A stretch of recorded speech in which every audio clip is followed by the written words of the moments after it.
second day of the United States Disc Golf Championship. I can tell you that the 60 barrier has been broken. Philip Brothwaite, aka Philo, out of California, shot a 59 this afternoon. So it is doable out here with stroke plus distance, and as you can see, the wind is up again. Now, we ran down three-time champ Barry Schulz and got his game plan and talked to him about a few things. Here with Barry Schulz. Barry has won this event 3 times and got off to a pretty good start yesterday. First off, Barry, how's your hand, man? It has really hampered your ability to get out and perform at the level you're accustomed to this year. Yeah, it has. It was a kind of a rough summer. I didn't get to play as much as I wanted to. The hand, I would say, is in the 90–95% range. It's not sore or tired. I don't really have any pain. The only factor is just every once in a while it doesn't work. The strength and the flexibility just isn't quite there. Once in a while the hand just doesn't pop. The disc just doesn't pop out of the hand once in a while. So I just got to focus a little bit once in a while on the grip. I've changed my putting style a little bit to compensate for the lack of pop out of the hand. So we'll see if I can keep putting well. Well, now you put a pretty good number up yesterday. You're teeing 10 to 2 today. It's about noon. We're out on the practice area. Beautiful day. Expecting mid-70s, and the wind is starting to pick up. In your 65 yesterday, you definitely experienced some difficulties. You took a 10 and still carded a 65. Tell me what happened. Well, like everybody else up there, I experienced the winds up and down, changing left to right, behind, in front of, a couple of times, and it cost me. But on a hole 888, I had a little bit of a weight, and that's not always the thing you want to do on a long, tough hole like that. And I was first in the box, and it took me 4 shots to get in bounds. And I wasn't unhappy with any of my 3 shots that went out of bounds before that, but you get a little lift with the wind, you get a little skip, and you're over the sidewalk or on the sidewalk, or you hit the curb like I did my 3rd one. I was happy with the shots. It just didn't turn out like I wanted them to. So, I bit the bullet there and tried to stay focused for the last 4 or 5 holes, and I did a good job. I could have got 1 or 2 strokes better finishing, but I didn't have any bogeys coming in, so I was happy with that. Well, and that's a tough hole to deal with out there, and you put a 30-minute wait on top of that. I mean, it's not just that your body is going down. You're watching guys 10 cup it, and it's hard to deal with that kind of situation. Yeah, you don't want to see the bad things. I really work on visualizing what I want to have happen, not what I don't want to have happen out there. And when you see guys, have trouble with a hole, it can mess with you a little bit. Well, now you're a big fantasy football guy, and you got a little pain this weekend. I mean, I talked to you yesterday. It was a little disbelief. You're a Green Bay Packer, needless to say. Your arch enemies, the Chicago Bears, the Minnesota Vikings. And Randy Moss is now with your old compadre, Brett Favre. How you think and feel about that, buddy? Well, I'm more of a football fan than a fantasy fan, but I do have my pockets full of fantasy teams, and I think it's going to affect that more than it is the actual real football games. I don't think he'll get past 2 as much. I don't think Favre is quite the quarterback he was the last couple of years, and that offense in New England was set up for him. So my only disappointment is that we have to play him twice a year.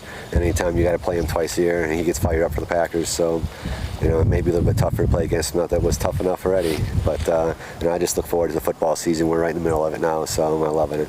Well, that's Barry Schulz. He's getting ready to go out for the 2nd round here at the USDGC. Carded a 65 yesterday with a 10. They better hope he keeps it in bounds today, because he is coming for him, that's for sure. Barry, good luck today. Well, you can see Barry Schulz carding a 65. Took a 10 on 888. I tell you, the boy seems in good frame of mind. If he can keep that under control throughout the next 3 days, these guys could be in trouble. Now, after we talked to Barry, we were lucky enough to run down David Feldberg, who is a champ here from 2005, and get some of his game plan and ask him a tough question about his tee times. Here's David. I'm here with the 2005 USDGC champ. This is David Feldberg. Dave, okay. Good afternoon, man. How you doing? It's nice to see you still wearing your ribbon there for Tim. Wearing it for a year. That's right. We got lots of love for him. Dave, there's a slight controversy that's been out, and I'll ask you, since we always like to go to the horse's mouth. Your tee time got changed, and a lot of players were asking how and why. What happened? Well, as they announced the tee times, I heard my tee time, and I thought it was pretty early, but there's really nothing you can do. Of course, you don't smile when you hear a 9 o'clock tee time, but that's all you could do. And so I went up to Gentry and told him, as a worker, I was like, dang, I'm the only one to get bumped out to the 9 o'clock, huh? And he's like, yeah, just bad luck. And I was like, dang it, that sucks for me. And I walked to my car. I wasn't happy, but I walked to my car.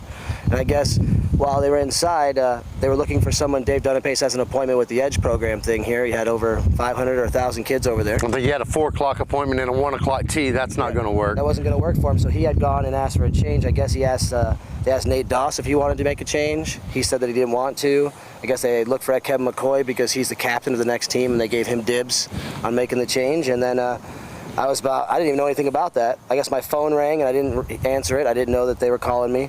And I was about maybe 2 steps from the car and I hear, Feldberg! And I'm like, what do they want? I need to go home and go to sleep, because I got to play at 9 in the morning. And they're like, would 1 o'clock work best for you? And I'm like, how? Because I didn't know the Dave part or anything. They're like, someone needs to change tee times. They're like, is 1 o'clock good for you? And that's all they kept saying. And I was like, sure, 1 o'clock's great for me. And if you don't know, it's a big tradition here after the players meeting. You hang out with a puckered butt waiting to hear your name, and you want to get after 11 o'clock on that first day. You want the dew off of the ground. So 9 o'clock's early. Well, you got a break there. Did you take advantage of that break? Well, actually, I was actually scheduled to be 9:30, and with the 30-minute delay, I would have been at 10 o'clock. And actually, for the people out there who thought maybe I got to, get a competitive advantage because of that, it actually was the opposite. At 10 o'clock, it was very nice out. The wind certainly took over yesterday afternoon. Around noon, the wind picked up, and I played through the windiest part of the day. So for scoring advantage, I was at disadvantage. If I had teed at 10:08, I may have shot better. So. Well, now yesterday was an unusual round for you, Dave. You've got many memories on these grounds. Yesterday you had a birdie-free, or a 2-free round. I shouldn't say birdie-free, but you carded no 2s on the card, but yet you was able to come out with a 65. I noticed standing on hole 10 that you took an eagle and you laid up down the left side. You usually go for that. What was your strategy yesterday with no 2s and all the wind up and the stroke plus distance? It was wind, and I was just trying to make sure I got the birdies where they came and kept it really safe. And basically through 12 holes, I was 6 under, 6 3s and 6 4s. I think, or some combination of that. And when I got to 13, I just happened to curb my third shot. I just unlucky to hit the curb. It hits 5 feet right, it's great. 5 feet left, it's great. Curbed it. And I couldn't really recover from that. I played par out after that and managed to 3 down. But I was really on pace for maybe 60 or 61 myself, playing really safe. So I think I'll go after that same strategy today, seeing that the wind's very similar. Try to hammer out a 60, 61, and do my best to be positioned to attack the next 2 days. Well, speaking of the next 2 days, you have been in that final group many times. What's it going to take? What scores do you think that you're going to need to card the next 2 rounds to position yourself to become a 2-time U.S. champion? Well, I don't know. It's kind of funny if you look at the year I won. 65 the first round. What I shot 65 yesterday. So maybe it's 59, 58, 62, because that's what I shot the year I won. And I'm on pace for it now. So I think that's pretty close to the numbers it would take. If you check the numbers, it puts me at 3 under, a 59 is 9, a 58 is 10, that's 19, 22, and a 6, 28 under. I think that's probably going to be around the winning score. Well, that's Dave Feldberg. He's got a game plan. This is day 2, and it's the second round. He's teeing off at 2 o'clock. Good luck this afternoon, Dave. Thanks, Billy. Well, you can see David answering a tough question about his tee time. And he's got a game plan. I mean, he was willing to alter his shot selection. We'll see if he's able to do that the rest of the week. After we were done with Dave, we did wait until Des Redding finished her round. Today, her and Jay Redding's 15th wedding anniversary. Let's go over and look at her beautiful smile. Well, I am lucky enough to be standing next to Miss Desiree Redding, and today, if you don't know, you can see the beautiful smile. It's her 15th wedding anniversary with Jay Redding, and congratulations first off. Thank you so much. In case you don't know also, Des Redding was the powerhouse player of the last decade, holding the #1 ranking up until 2008, I believe. I believe so. And that is impressive, as well as the highest ranked player until 2007 in that area. Somewhere around there. Yep. So, and you started around 2002, 2003, so you have really made your statement in this decade. And as everyone knows, you are the face of Edge, you and your husband. You know, one question I have for you is, how do you do it, Des? 15 years. I know you're not financially over the top, and I know what it is to be on tour. I've been on tour with you.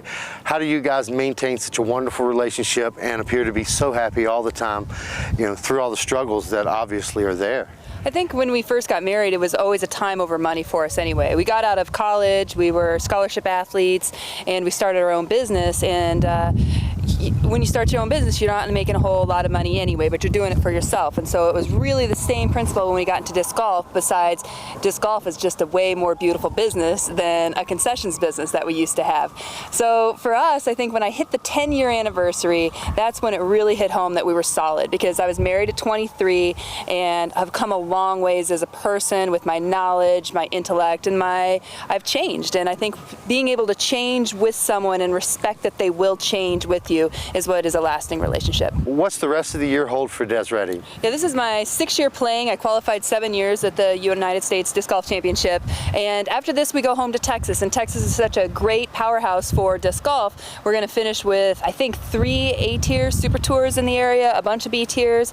And really, I'm just going to start pounding for the United States Women's Championship, which is going to be held in Round Rock, Texas in 2011. And last year, if you women don't know, we had 98 women for the Texas Women's Championship. So if everyone comes out, that's going to be over 150 women. So come on out, because those 98, only 12 are from out of state. So that's how big of scene Texas has got going on. The volunteers, the staff there, we just we're going to knock it out of the park. So come on. Well, that's the end of the second day here at the USDGC. Now, if you're not watching live feed all day long at PDGA.com, I can't help you. There is tons of footage there. There's tons of footage over at USDGC.com. We're going to ask the hard questions of some of the great players this week for you. Be sure to go up top if you want to see all the scores. Just click on tournament, pick out the tournament you want, and it'll give you the results. I'm Billy Crum for the PDGA, and we'll be here all week long from the USDGC.com.